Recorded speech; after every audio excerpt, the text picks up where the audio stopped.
आपल्या नांदेड जिल्ह्यामध्ये दिनांक 1 सप्टेंबर रोजी दिवसभर आणि त्यानंतर रात्री सुद्धा फार मोठ्या प्रमाणावर पाऊस झाला. त्याचप्रमाणे आपल्या जिल्ह्यात ज्या नद्या वाहतात त्यांच्या प्रवाह क्षेत्रात, त्यांच्या कॅचमेंट एरियामध्ये सुद्धा फार मोठ्या प्रमाणावर पावसाची नोंद ही झालेली आहे. आता सद्यस्थितीत पावसाने जरी थोडी उघाड दिला असला तरी सुद्धा जवळपास जिल्ह्यातील सर्वच तालुक्यांमध्ये अतिवृष्टीमुळे मोठ्या प्रमाणावर पिकांचं नुकसान झालेलं आहे. त्याचबरोबर काही ठिकाणी घरांचं आणि पशुधनाचं सुद्धा नुकसान झाल्याची माहिती आपल्याकडे आलेली आहे. यामध्ये कुठलीही जीवितहानी आतापर्यंत झालेली नाही. काही ठिकाणी लोक ज्या ठिकाणी अडकून पडले होते अशा ठिकाणी तातडीने पोहोचून प्रशासनानं त्यांना त्या ठिकाणाहून हलवलेलं आहे आणि जिथे आवश्यकता आहे तिथे आपण सर्व ग्रामस्थांना किंवा नागरिकांना सोयीच्या आणि सुरक्षित अशा स्थळी हलवत आहोत. धरणांच्या बाबतीत सुद्धा आपण पूर्णतः नियंत्रणामध्ये आहोत.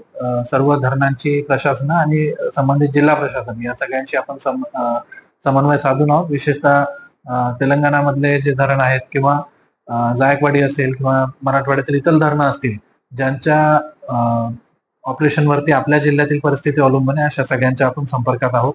सद्यस्थितीत विष्णुपुरी धरणाचे 10 गेट्स उघडलेले आहेत. जवळपास 1.5 लाख क्युसेक्सचा विसर्ग त्यातनं सुरू आहे. त्यामुळे नदीकाठच्या सर्व भागांना आपण सावधानतेचा इशारा दिलेला आहे. परिस्थिती नियंत्रणात आहे, मात्र तरी सुद्धा आपण सर्वांनी सतर्कता बाळगणं आवश्यक आहे.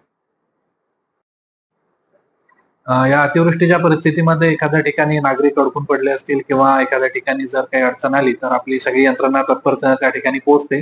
मात्र बऱ्याचदा असं सुद्धा होतं की फक्त पुराचं पाणी बघण्यासाठी किंवा त्या ठिकाणची परिस्थिती बघण्यासाठी कुणीतरी तिथं जातं आणि मग ते अडकून पडतात.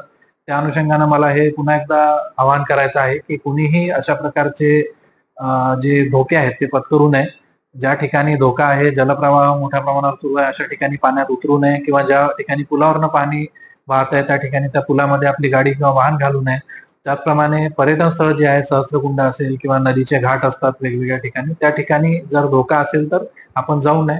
अन्यथा त्या ठिकाणी मग आपत्तीची परिस्थिती निर्माण होऊ शकते आणि मग सर्वांना त्यामध्ये अडचणीला सामोरं जावं लागतं. त्या अनुषंगाने सर्व नागरिकांनी सुद्धा पूर्ण सतर्कता बाळगणं आवश्यक आहे.